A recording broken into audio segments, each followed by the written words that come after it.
Bismillahirrahmanirrahim. Assalamualaikum warahmatullahi wabarakatuh. Sebelumnya, perkenalkan saya Nerisa Mutiara Murpatiwi dari kelas B NIM 1410620046 dari program studi Ilmu Komunikasi. Di sini saya akan mempresentasikan mini skripsi kualitatif yang telah saya buat yang berjudul Komunikasi intrapersonal pada mahasiswa dalam fase quarter life crisis. Yang pertama di bab 1 terdapat pendahuluan. Pendahuluan ini terdapat 4 subbab. Yang pertama adalah latar belakang, fokus penelitian, tujuan penelitian, dan manfaat penelitian. Saya mulai dari yang pertama. Yang pertama ada latar belakang. Latar belakang pada fase beralihnya seorang dari masa remaja ke dewasa tentu memberikan banyak kebingungan terkait apa yang harus dilakukan, khususnya dalam bagaimana ia mengontrol pikirannya sendiri bahwa apa yang akan terjadi akan ia bisa lewati dan hadapi dengan baik.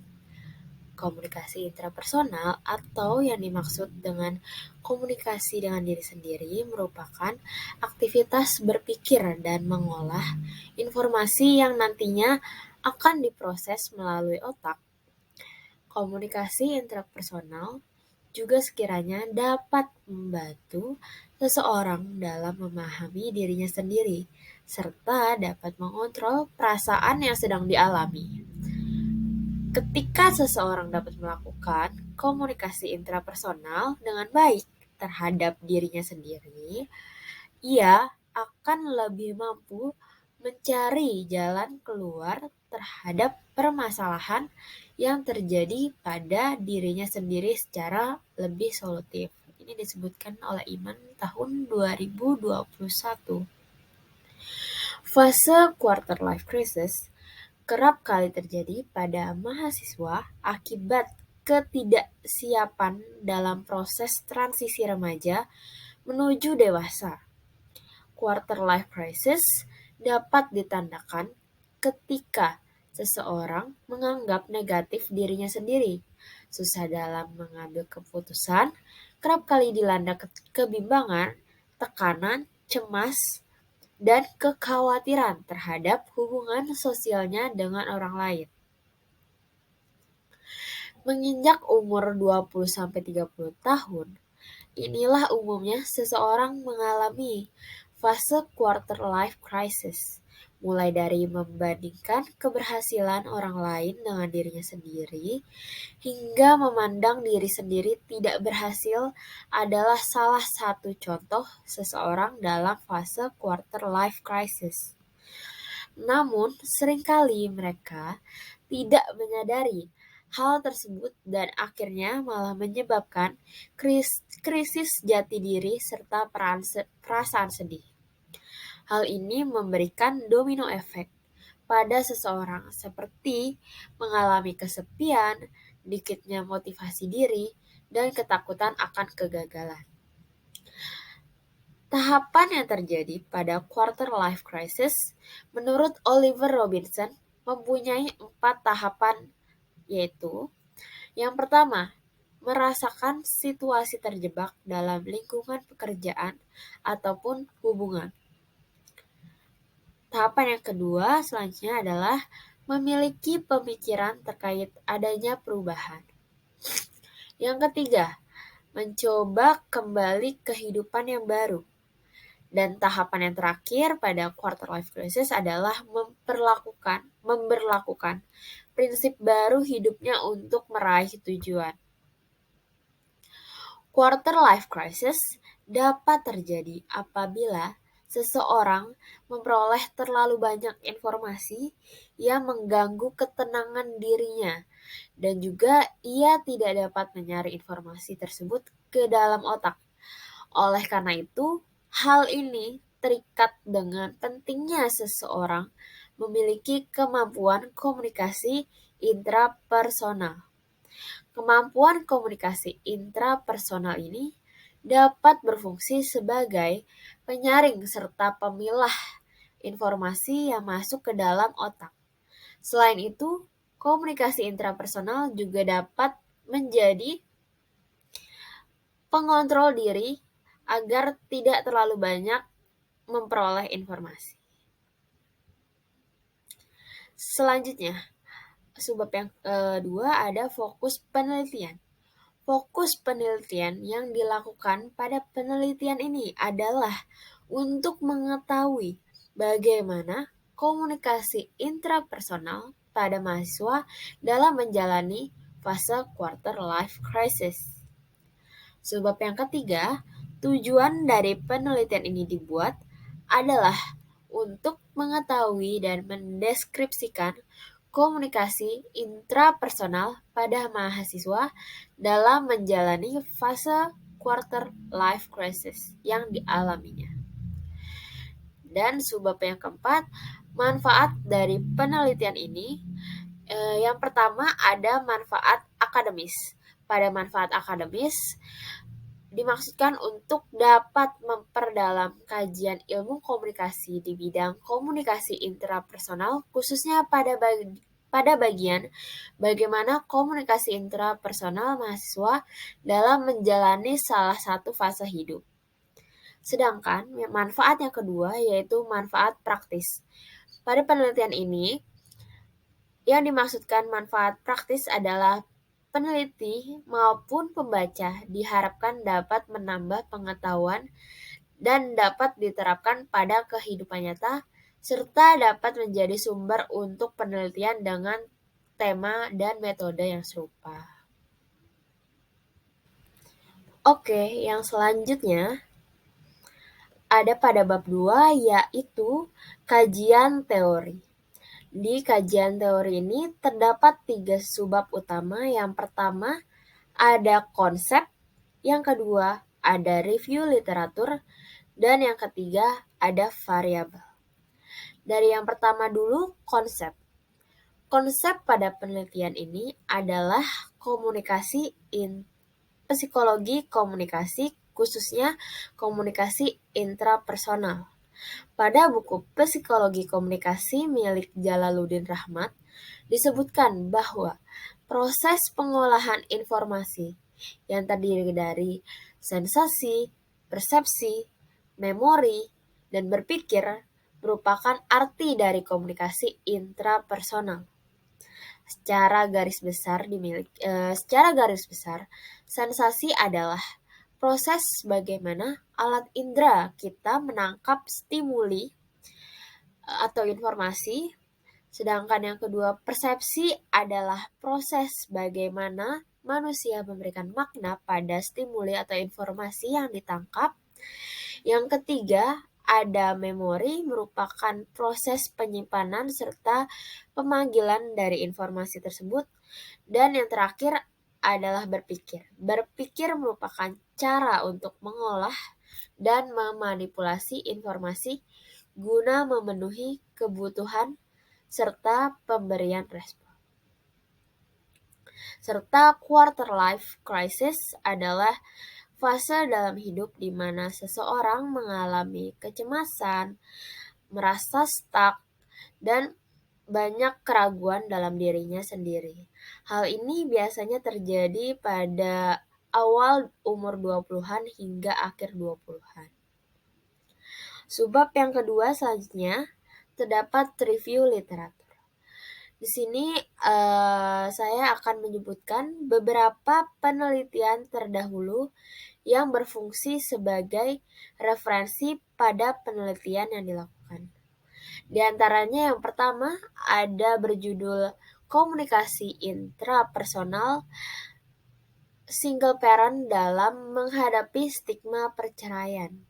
Ditulis oleh Ardi Fauzi dan Lucy Pujasari dengan metode wawancara pada tahun 2021. Yang kedua berjudul Komunikasi Intrapersonal pada Remaja Perempuan Korban Body Shaming. Ditulis oleh Aulia Zulta Mulyana dan Lucy Pujasari dengan teknik wawancara pada tahun 2021. Jurnal yang ketiga Ada komunikasi intrapersonal pasien hypnobirthing di Rumah Sakit Bersalin Anissa Pekanbaru. Ditulis oleh Dang Syaras, Yasir Weli Wirman dengan teknik wawancara, observasi, dan dokumentasi pada tahun 2019. Yang keempat, ada komunikasi intrapersonal remaja bertubuh gemuk dalam unggahan media sosial Instagram. Ditulis oleh Aulia Irawati dan Lucy Pujasari dengan teknik wawancara observasi dan dokumentasi pada tahun 2019. Jurnal pendahuluan berikutnya berjudul Komunikasi Intrapersonal dalam Komunikasi Islam. Ditulis oleh Rahmiana dengan teknik Library Research tahun 2019. Selanjutnya berjudul Komunikasi Intrapersonal dan Perilaku Fobia, Studi Deskriptif Kualitatif Proses Komunikasi Intrapersonal Hipnoterapi dalam mengubah perilaku fobia klien di Klinik Tranzara Jakarta. Ditulis oleh Rena Cesar Olivier Sibarani dengan teknik observasi dan wawancara pada tahun 2016. Yang ketujuh ada komunikasi intrapersonal yang ditulis oleh Winda Kustiawan, Ulfa Fadilah, Vina, Safiki, Egi, Muhammad Dafa, Ahmad Suryadi, dan Rizal. Menggunakan teknik Library Research pada tahun 2022. Judul selanjutnya adalah Komunikasi Intrapersonal dalam Pengambilan Keputusan Perspektif Al-Quran. Ditulis oleh Raufik Hidayat dengan teknik Library Research pada tahun 2022. Selanjutnya ada berjudul Komunikasi Intrapribadi dalam Membentuk Sikap Percaya Diri Melalui Neuro-Linguistic Programming. Ditulis oleh Waode Nurulyani dengan teknik observasi pada tahun 2018. Dan jurnal yang terakhir adalah berjudul Komunikasi Intrapersonal dalam Menghadapi Quarter Life Crisis pada komunitas UINSA Student Forum USV. Ditulis oleh Nadira Nurul Iman dengan teknik wawancara pada tahun 2021. Subbab yang ketiga pada kajian teori ini adalah variabel. Pada penelitian ini terdapat dua variabel utama, yaitu penelitian ini menggunakan variabel X, yaitu komunikasi intrapersonal, dan variabel Y-nya adalah fase quarter life crisis. Oke, lanjut untuk bab 3 dengan judul metode penelitian. Di bab 3 ini, di metode penelitian terdapat 4 subbab, yaitu paradigma, metode penelitian, pendekatan, teknik penarikan informan. Pada paradigma penelitian pada penelitian ini adalah pendekatan interpretif.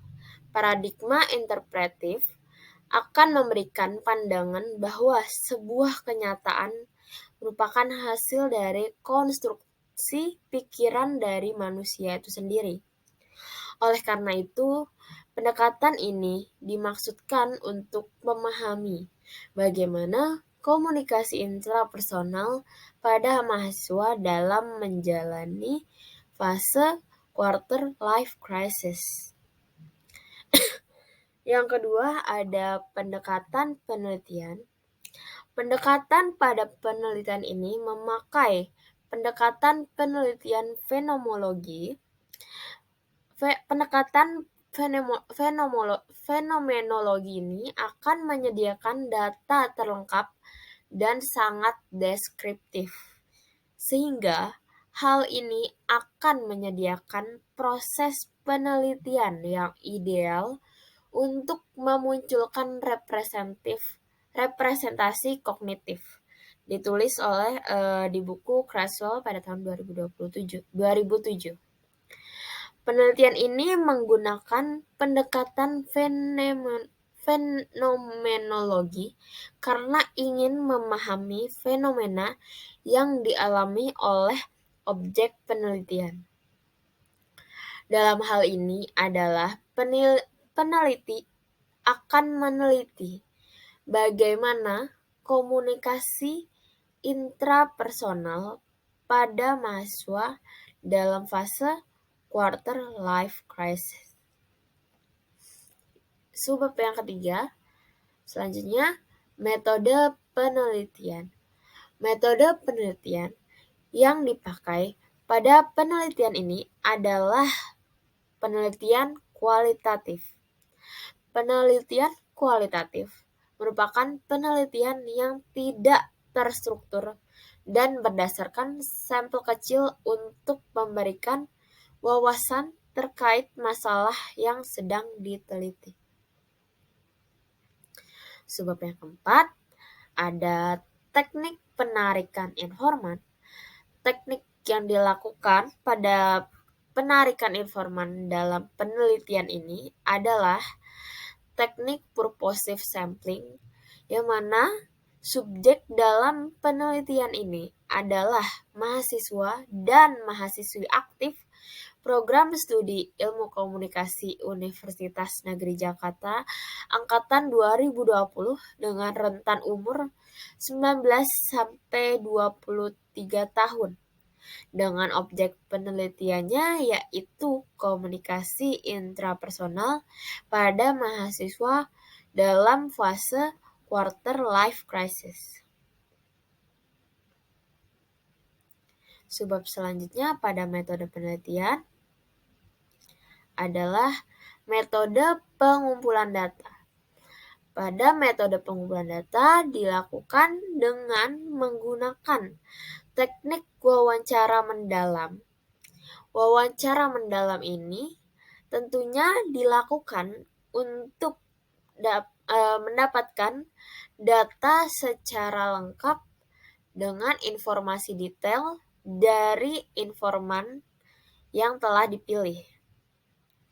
Pada wawancara ini, peneliti tidak memiliki kendali penuh atas jawaban yang akan diberikan oleh seorang informan. Oleh karena itu, peneliti diharapkan dapat memahami atas jawaban dan bisa menafsirkan jawaban dari seorang informan.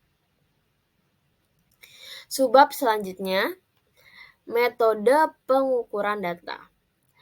Pada metode pengukuran data terdapat dua subbab lagi, yaitu keabsahan data. Keabsahan data pada penelitian ini digunakan untuk dapat membuktikan penelitian yang dilakukan oleh peneliti dan juga untuk menguji data sumber yang telah dikumpulkan. Dan reliability coding itu pengkodean data dalam penelitian kualitatif yang digunakan untuk mengklasifikasikan data informan yang nantinya akan digabungkan melalui sistem. Tujuan lainnya dari reliability coding adalah untuk dapat menemukan pola yang ada di antara banyaknya data-data. Sebab selanjutnya ada metode analisis data. Metode analisis data dijelaskan melalui buku Creswell. Analisis data pada penelitian kualitatif digunakan untuk menyiapkan dan mengorganisasi data seperti data transkrip ataupun data yang berbentuk foto untuk analisis. Data inilah yang lalunya di-coding untuk dapat dipresentasikan dalam bentuk gambar, tabel, ataupun diskusi. Metode yang digunakan pada penelitian ini adalah analisis data naratif. Subbab selanjutnya adalah keterbatasan dan kelemahan penelitian. Pada keterbatasan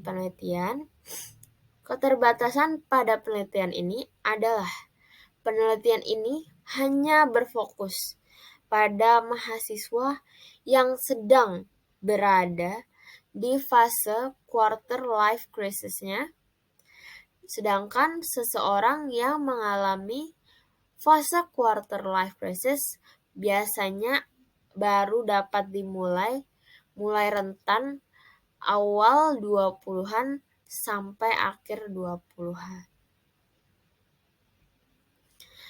Sedangkan pada kelemahan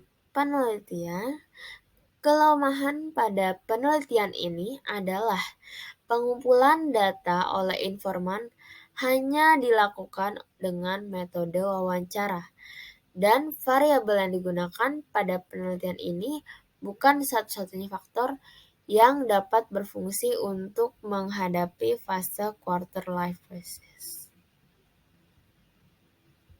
Selanjutnya, terdapat lampiran.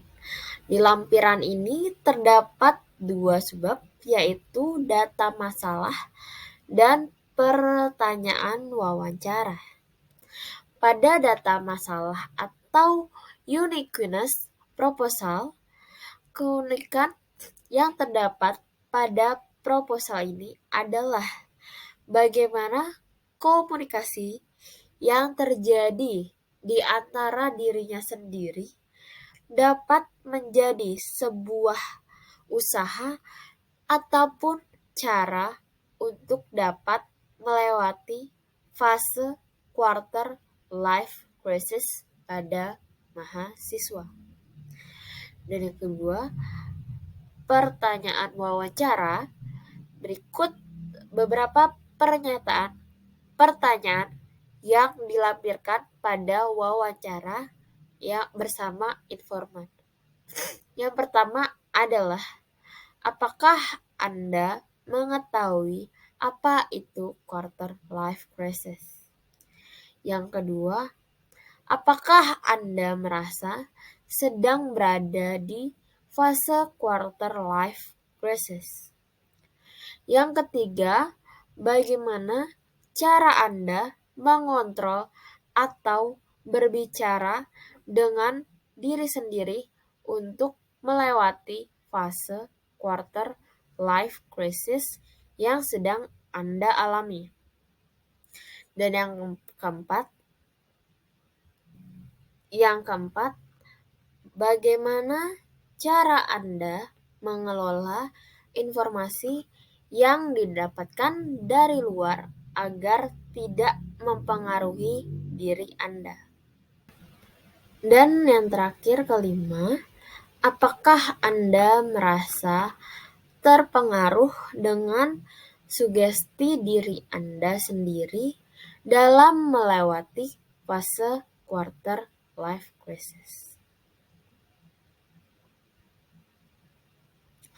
Oke, sekian berikut presentasi yang telah saya berikan dari mini skripsi kualitatif yang telah saya buat yang berjudul Komunikasi Intrapersonal pada Mahasiswa dalam Fase Quarter Life Crisis.